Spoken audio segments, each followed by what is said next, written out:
Hey guys, welcome to my channel. My name is Addie and this is my short list for escapism reads, I guess is what I want to call it. There's a lot going on this week, this month, this year.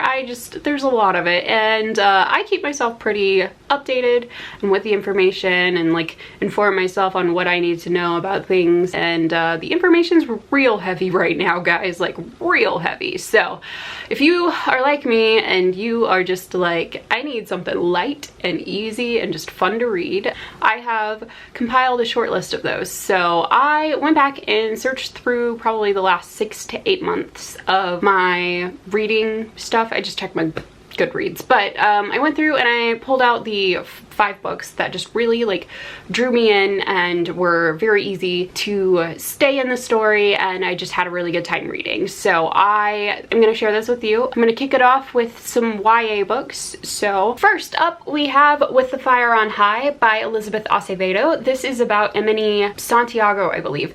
Emily is a teen mom. She has a daughter and she lives with her grandmother, and she is currently a senior in high school, and she has this very wonderful talent for cooking. When her school puts in this new cooking class, she decides to take it and she really follows her passion, and there is a portion of the class that is where they get to take a trip to Spain to learn about cooking. And so this is a story of Emily and her daughter and all of the different things that she does as she's trying to figure her life out. When I initially read this book, I really just wasn't super taken with it, but like it was just such a good book. Like looking back on it, I just remember it very fondly. My second recommendation is going to be the Royal series by Rachel Hawkins. This includes Prince Charming and Her Royal Highness. So there's 2 books. They are kind of standalone. I read the second one before I read the first one, and I didn't have very many problems doing that, so I think you'll be fine. The first book is about Daisy Winters, who is the sister of an American girl that has gone to Scotland, and she's fallen in love with the Prince of Scotland. And so she is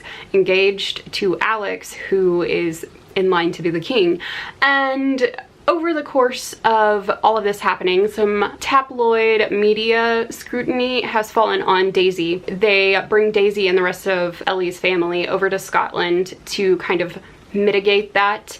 And of course, when Daisy gets there, she's very American. She doesn't really know how to deal with like the high upper class kind of type stuff, and you know, shenanigans ensue, especially when you consider there's Sebastian, who's a bit of a rascal, and you know, Flora, who just does what she wants to do whenever she wants to do it. So Daisy kind of like gets thrown into this world and this life that she just doesn't really know how to handle, and it's kind of her story of navigating that. There's a cute little romance in it, and loved it. The second book in the series is called Her Royal Highness, and it is about Princess Flora and Millie Quint, who is a Texan, and she gets invited to go to this prestigious school up in Scotland, and she's kind of running away from some stuff in her past. So she decides to go ahead and head on to Scotland and go to this school because it's the first year that they're letting girls into it, and she gets paired up with Flora as her roommate, and as they go along they kind of like fall in love with each other. So this whole series was just like very quick, very easy to read, very cute, and I flew right through it, and they were just both very cute, very enjoyable. I think there's gonna be a third one, and I would be interested to see what that's got to be too, so we'll see.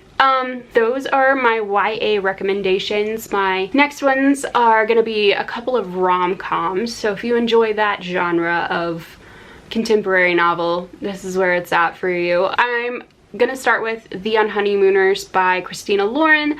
This is of course about Olive and her twin sister Amy, and then I forget the groom's name, but his brother Ethan is also involved, and Olive has always been super unlucky, and that's probably because Amy is like literally the luckiest person on the planet. She has basically got her entire wedding and honeymoon paid for by winning sweepstakes and by winning free stuff. So one of the things that Amy wins is a free seafood buffet for her wedding, and Olive is allergic to shellfish, so she doesn't partake in it. Ethan doesn't believe in eating buffets because it's a cesspool for bacteria basically, and he's proven right basically immediately. And Olive and Amy are twin sisters.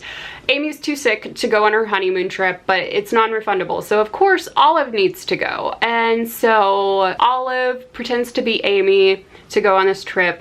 Ethan pretends to be his brother to go on that trip, and conveniently Olive and Ethan have never really gotten along, but that is about to change. So it's a really cute rom-com. You should definitely check it out. Probably one of my favorite books of last year, like just looking back on things that stuck into my memory. So highly recommend that one. The next book is also a rom-com, and it was The Hating Game by Sally Thorne. And if you can guess from the title, this is a hate to love romance. So Lucy and Josh are PAs to the CEOs of these book publishing companies that have merged together. They both work in the same office, and they just have this competition and these things where they just hate each other, and so they annoy each other all the time. And of course, Josh doesn't hate Lucy as much as she thinks he does, and she doesn't really hate him as much as she thinks she does. So it's a really cute little rom-com. I recommend it. Lucy's super cute. She's from this like strawberry farm, and her parents are like the definition of slightly embarrassing in an endearing way. I just loved them, and this book was just something that like I literally could not put down. I was reading it and I was like, you know what, I just want to get back to it. Every time I had to put it down, it was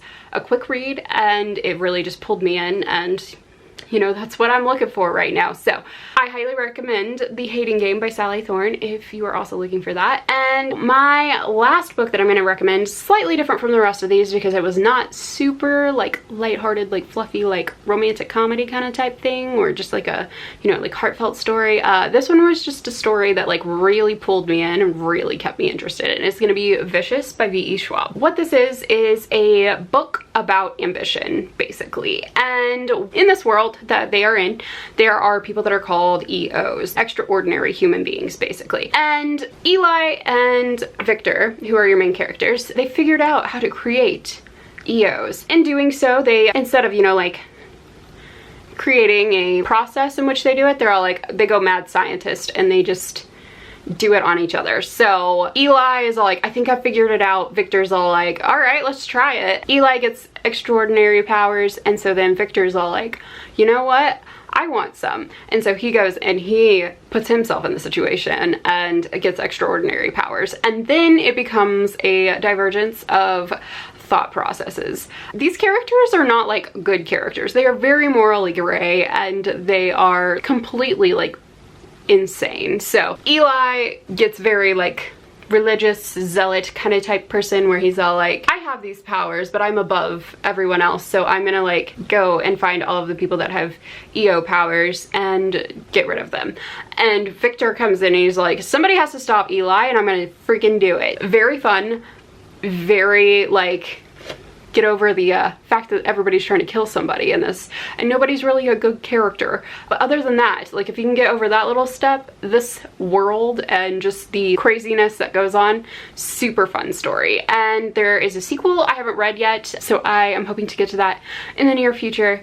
And yeah, that is my short list of books that are here as a distraction for the real world for a little bit. So that's gonna be my video for this week, and I hope everybody's doing okay. I hope you're all self-quarantining and like, you know, not interacting with people, especially in this time where we don't really have a lot of testing. If you live in the United States, if you live elsewhere, I hope you're doing okay as well. And just, you know, everybody take care of yourselves, try to take care of each other. And I hope you guys enjoyed this, and I will see you next week. Everybody have a great day. If you like this, please hit like. If you really liked it, hit subscribe, and I will talk to you next week. So have a great day. Bye.